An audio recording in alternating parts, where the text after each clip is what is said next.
This is Frankfurt, Germany.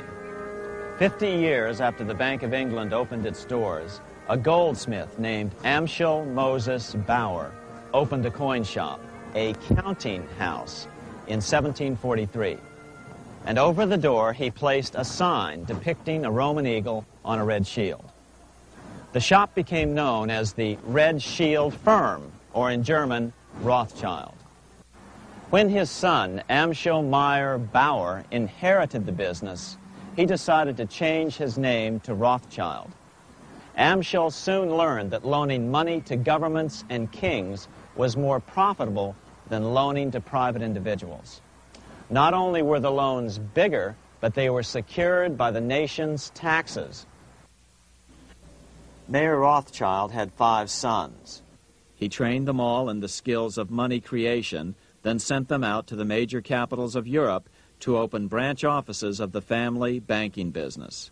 His first son, Amschel Meyer, stayed in Frankfurt to mind the hometown bank. His second son, Solomon, was sent to Vienna.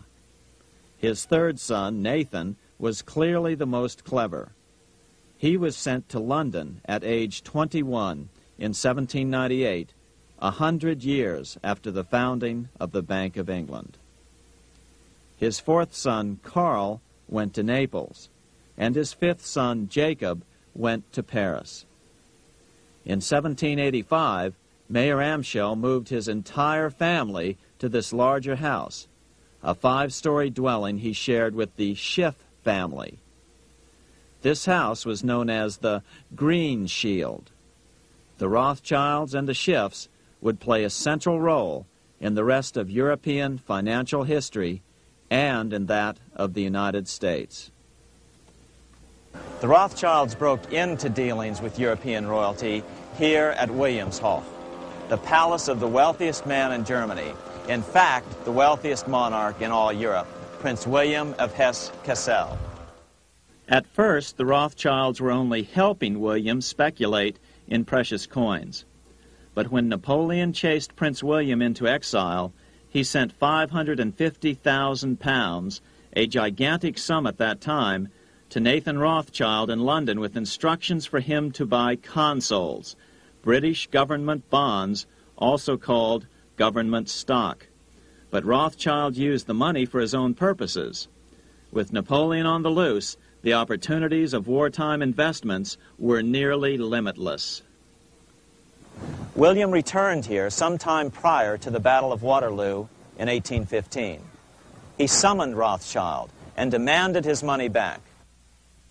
The Rothschilds returned William's money with the interest the British consuls would have paid him had the investment actually been made. But the Rothschilds kept all the past profits they had made using William's money.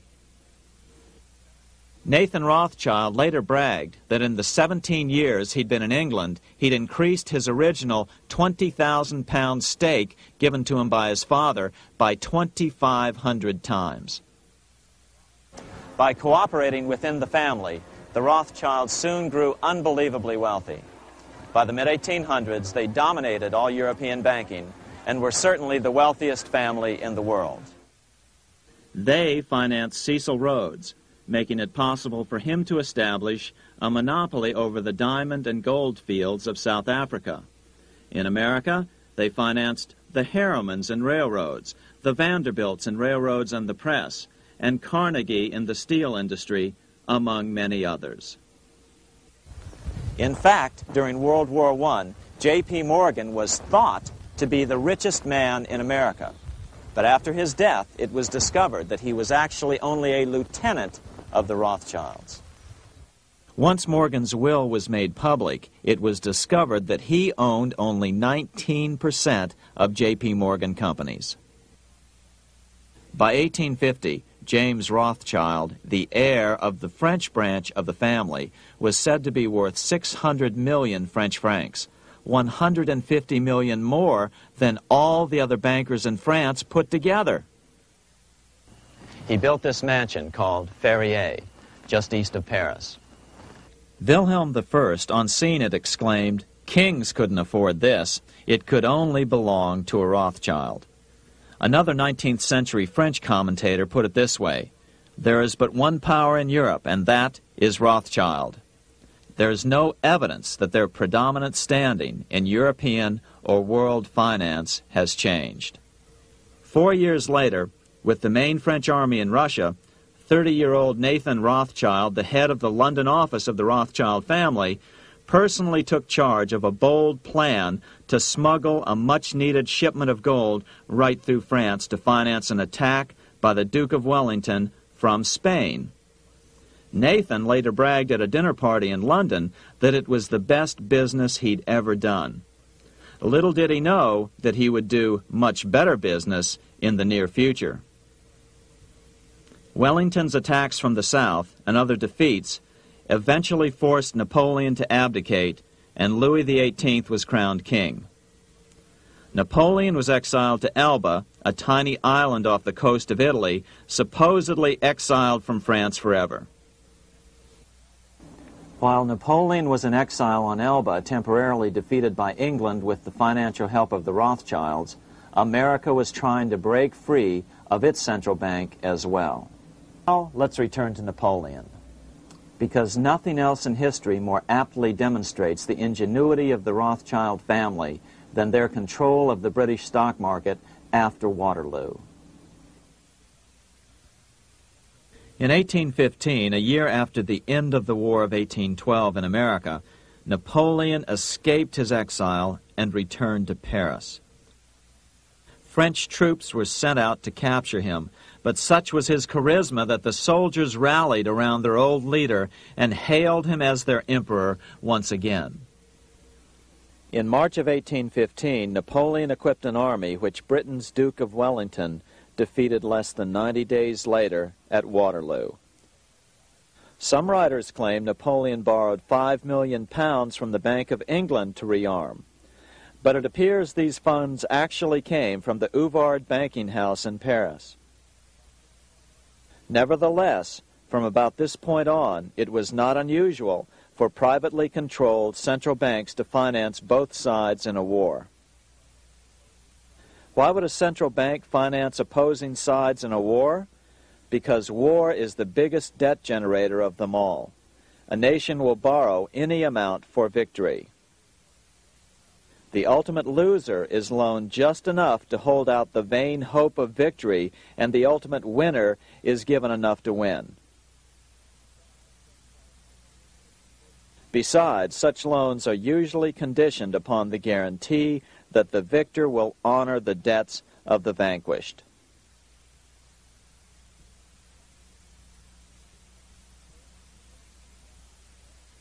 This is the Waterloo battlefield about 200 miles northeast of Paris in what today is Belgium. Here Napoleon suffered his final defeat, but not before thousands of French and Englishmen gave their lives on a steamy summer day in July of 1815. Right over there, on June 18, 1815, 74,000 French troops met 67,000 troops from Britain and other European nations. The outcome was certainly in doubt. In fact, had Napoleon attacked a few hours earlier, he would probably have won the battle. But no matter who won or lost, back in London, Nathan Rothschild planned to use the opportunity to try to seize control over the British stock and bond market and possibly even the Bank of England. Rothschild stationed a trusted agent, a man named Rothworth, on the north side of the battlefield, closer to the English Channel. Once the battle had been decided, Rothworth took off for the Channel. He delivered the news to Nathan Rothschild a full 24 hours before Wellington's own courier. Rothschild hurried to the stock market and took up his usual position in front of an ancient pillar. All eyes were on him. The Rothschilds had a legendary communications network. If Wellington had been defeated and Napoleon was loose on the continent again, Britain's financial situation would become grave indeed. Rothschild looked saddened. He stood there motionless, eyes downcast. Then suddenly he began selling. Other nervous investors saw that Rothschild was selling. It could only mean one thing: Napoleon must have won, Wellington must have lost. The market plummeted.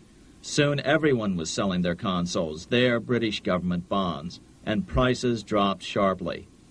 But then Rothschild started secretly buying up the consols through his agents for only a fraction of their worth hours before. Myths, legends, you say? 100 years later, the New York Times ran a story which said that Nathan's grandson had attempted to secure a court order to suppress a book with this stock market story in it.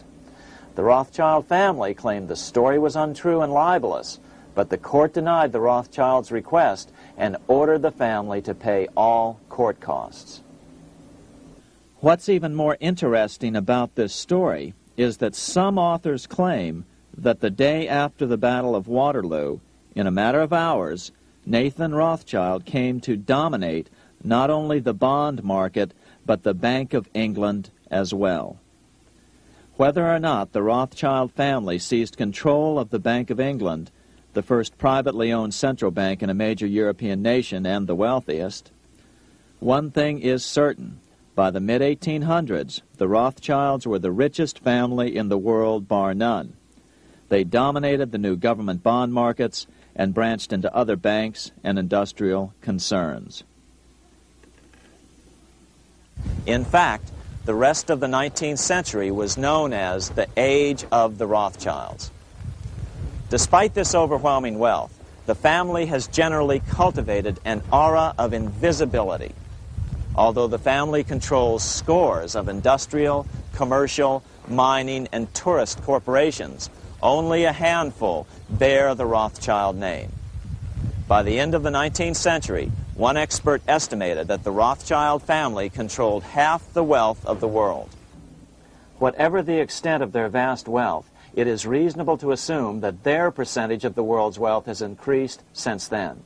But since the turn of the century, the Rothschilds have cultivated the notion that their power has somehow waned even as their wealth increases. In other words, money is being consolidated in fewer and fewer hands as never before in the history of this nation or the world.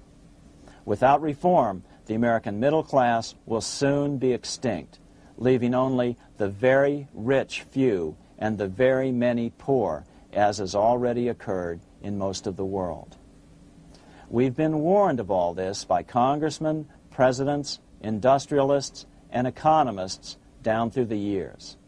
Religious leaders, too, have seen the danger. About 1898, during the time of William Jennings Bryan, Pope Leo XIII put it this way: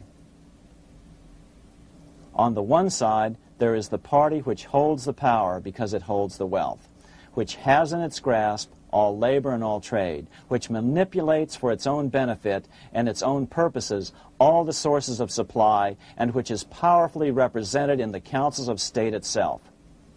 On the other side, there is the needy and powerless multitude, sore and suffering.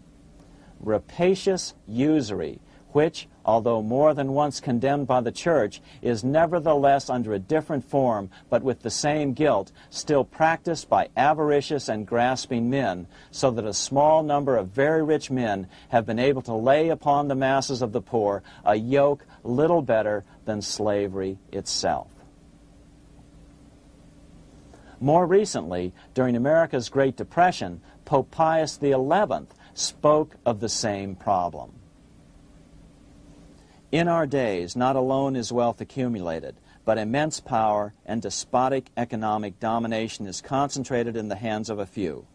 This power becomes particularly irresistible when exercised by those who, because they hold and control money, are able also to govern credit and determine its allotment. For this reason, supplying, so to speak, the lifeblood to the entire economic body, and grasping, as it were, in their hands the very soul of the economy, so that no one dare breathe against their will.